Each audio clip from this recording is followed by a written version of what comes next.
Sebuah kisah keistiqomahan seorang sahabat Rasulullah dalam menjalankan agamanya. Namanya adalah Abdullah Zulbajadain. Artinya, yang memiliki dua potong kain. Itu merupakan nama pemberian Rasulullah.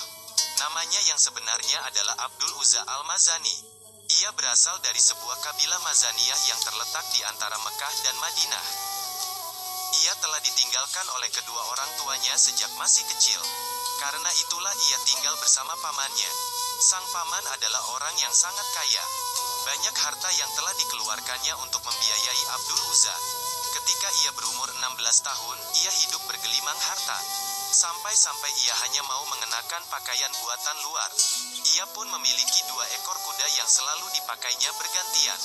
Tapi sayang sekali, ia dan kaum bangsanya masih menyembah berhala. Suatu saat ketika ia sedang melakukan perjalanan, ia bertemu dengan para muhajirin. Ia pun melakukan perbincangan dengan mereka dan setelah perbincangan itulah, akhirnya ia pun sadar dan memutuskan untuk memeluk agama Islam. Keadaannya pun berubah. Setiap kali melihat ada sahabat yang berhijrah dari Mekah dan Madinah, ia berlari dan mengikutinya seraya berkata, "Tunggulah aku sampai aku mendengar dari kalian Al-Quran. Aku ingin menghafal 1 ayat baru dari kalian." Bayangkan, bagaimana tekadnya untuk menuntut ilmu agama lebih dalam. Di saat para sahabat merasa jiwanya terancam serta ketakutan akan adanya mata-mata kaum Quraisy. Dalam pikiran Abdul Uzza saat itu hanyalah ingin mendekatkan diri kepada Allah saja. Akhirnya ada seorang sahabat yang berkata, "Mengapa engkau menunggu di negerimu Mekah untuk pergi hijrah ke Madinah?" Ia pun menjawab, bahwa ia tidak akan berhijrah, kecuali setelah ia mengambil tangan pamannya untuk menjemput sebuah hidayah. Ia pun menetap dalam kabilahnya selama 3 tahun. Ia tetap berpegang teguh pada agama Islam. Walaupun seluruh kaumnya jauh dari ketaatan dan menyembah berhala. Selama 3 tahun lamanya, ia memaksakan diri untuk tetap istiqomah. Apabila ia ingin beribadah kepada Allah, maka ia akan pergi keluar dari kaumnya ke tengah-tengah padang pasir. Selama ini ia menyembunyikan keislamannya dari hadapan orang-orang. Setiap hari ia pergi menemui pamannya seraya berkata, "Wahai pamanku, aku mendengar bahwa ada seorang lelaki bernama Muhammad yang berkata ini dan itu." Kemudian ia pun membacakan ayat-ayat Al-Quran di hadapan sang paman. Namun pamannya malah mencercahnya habis-habisan. Selama 3 tahun itu, ia mengalami masa yang berat. Akhirnya kesabarannya pun sampai pada puncaknya. Ia pun menemui pamannya dan berkata, "Wahai paman, aku lebih memilih Rasulullah daripada engkau. Aku tidak dapat berpisah dengannya.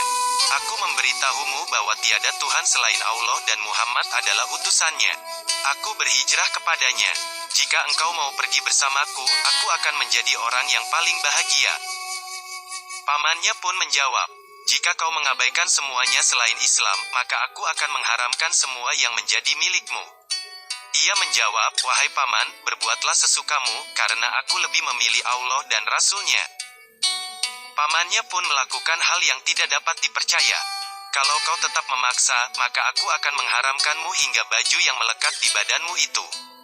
Pamannya pun berdiri dan menggunting bajunya. Abdul Uzza pun hampir seperti orang yang telanjang. Ia pun tetap keluar dengan kondisi seperti itu. Saat keluar ia menemukan selembar kain wol dan membaginya menjadi 2 bagian. Lalu memakainya seperti kain ihram. Ia pun kemudian berhijrah dan menemui Rasulullah untuk pertama kalinya. Sungguh tidak bisa dibayangkan betapa besar keistiqomahannya kepada Rasulullah sekalipun ia tidak pernah bertemu dengannya. Rasulullah pun bertanya, "Siapakah Anda?" "Aku adalah Abdul Uzza." Rasulullah pun kembali bertanya, "Mengapa kamu berpakaian seperti ini?" Ia menjawab, "Pamanku telah berbuat ini kepadaku. Aku telah memilih engkau ya Rasulullah, dan bersabar selama 3 tahun lamanya, hingga aku bisa datang kepadamu dalam keadaan istiqomah tetap taat kepada Allah." "Benarkah kau telah melakukan hal itu?" kata Rasulullah. "Benar wahai Rasulullah," jawabnya.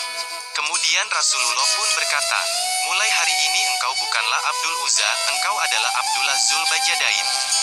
Allah telah mengganti 2 kain itu dengan tempat tinggal dan kain di dalam surga, yang dapat engkau pakai kapan pun engkau suka dan dapat kau gunakan kapan pun engkau mau." Semenjak saat itu ia ikut berjuang bersama Rasulullah, hingga syahid dalam perang Tabuk pada usia 23 tahun. Ibnu Mas'ud menceritakan hari di mana Abdul Uzza wafat. Ia berkata, "Aku tidur dalam cuaca yang sangat dingin dan dalam keadaan takut akan pekatnya malam. Aku mendengar suara orang yang menggali tanah dan menjadi heran dibuatnya. Siapakah yang menggali tanah malam-malam begini dan dalam cuaca yang sangat dingin? Aku pun melihat pada tempat tidur Rasulullah dan tidak mendapatkan beliau di sana. Lalu aku melihat tempat tidur Umar, aku juga tidak menemukannya. Kualihkan pandanganku ke tempat tidur Abu Bakar dan aku tidak menemukannya juga. Aku pun keluar dan melihat Abu Bakar dan Umar sedang memegang lilin, sedangkan Rasulullah sedang menggali tanah. Aku datang kepada beliau dan berkata, 'Apa yang engkau lakukan wahai Rasulullah?' Beliau mengangkat kepalanya ke arahku dengan kedua mata yang dipenuhi dengan air mata. 'Saudaramu Zulbajadain telah meninggal.' Aku berpaling kepada Umar dan Abu Bakar dan berkata, 'Mengapa kalian biarkan Rasulullah menggali sendiri, sedang kalian hanya berdiri saja?' Abu Bakar menjawab, 'Rasulullah sendiri yang ingin menggali kuburannya Abdullah.' Lalu Nabi mengulurkan tangannya ke arah Abu Bakar dan Umar.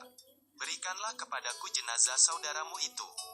Lalu Nabi berkata, 'Hantarkanlah kepergian saudaramu dengan doa, karena sesungguhnya ia telah mencintai Allah dan Rasul-Nya.' Rasulullah pun meletakkan jasad itu ke dalam kubur dengan kedua tangannya sendiri, diiringi dengan air mata beliau yang jatuh membasahi kain kafan Abdullah Zulbajadain. Beliau lalu mengangkat tangannya ke arah langit sambil berdoa, 'Ya Allah, aku bersaksi kepada Engkau bahwa aku telah meridai Zulbajadain, maka ridhoilah ia.' Rasulullah pun menguburkannya dengan kedua tangannya yang mulia dan berkata, 'Ya Allah, rahmatilah dia karena ia telah membaca Al-Quran atas dasar cinta kepadaku. Sungguh, beliau adalah salah satu sahabat yang patut kita teladani.